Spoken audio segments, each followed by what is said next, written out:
Praise the lord. యేసుక్రీస్తు వారి పరిశుద్ధమైన నామంలో మీ అందరికీ వందనాలు, శుభాలు తెలియపరుస్తూ ఉన్నానండి.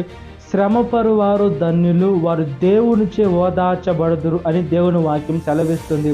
ఈ లోకములో మనుషులు మనల్ని ఓదార్చలేరు. మనుషులు పుండు మీద కారం జరిగినటువంటి వారుగా ఉన్నారండి. మనుషుల్ని మనం నమ్మితే మనం వేస్ట్ అండి. మనము దేవునిని నమ్మేటువంటి బిడలుగా ఉండాలి. దేవుడైతే మన శ్రమలో, మన బాధలు, మన కష్టాలు ఆయనకి సమస్తము తెలుసు.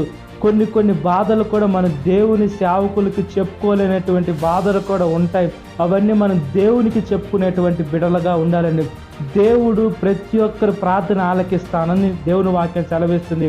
మనం బైబిల్ గ్రంథం చదువుతూ దేవునికి ఉపవాసం ఉండి ప్రార్థన చేస్తుంటే మన శ్రమలో దేవుడు తోడుగా ఉంటారండి. బైబిల్లో 365 సార్లు భయపడద్దు అని దేవుని వాక్యము సెలవిస్తూ ఉంటుంది. 365 సార్లు అని అంటే రోజుకు ఒక మారుగా భయపడద్దు అంటే దేవుడు ప్రతిరోజు మనతో ఉన్నాడండి. దేవుడు లేకుండా మనం ఈ లోకంలో జీవించలేము. ఈ లోకంలో అనేక మంది అన్యజనులు కూడా ఉన్నారు. వాళ్ళతో దేవుడు లేడు, వాళ్ళతో సాతానే ఉంది. వాళ్ళ జీవితాలు గ్యారంటీ లేని జీవితాలు. అంటే ఈ లోకంలో ప్రాణానికి గ్యారంటీ ఉండదు. అదేవిధంగా పరలోక రాజ్యం అనే ఆలోచన కూడా వాళ్ళలో ఉండదు. స్వర్గం ఉందని తెలుసు కానీ అది సాతానిస్తుందని అనుకుంటున్నారు. స్వర్గం కాదు, వాళ్ళు నరకంలోకే వెళ్ళాలి. అది వాళ్ళు మంచి కార్యాలు చేస్తే స్వర్గం అని అంటారు. మనం దేవుని కార్యం చేస్తే పరలోకం అని మనం అంటాం. అది ప్రతి ఒక్కరికి తెలుసు. అయితే వాళ్ళు గుడ్డితనంలో ఉన్నారు కాబట్టి మనం దేవుని చేత ఓదార్చబడి ఇతరులకు సాక్షులుగా బ్రతుకున్నట్లుగా ప్రార్థన.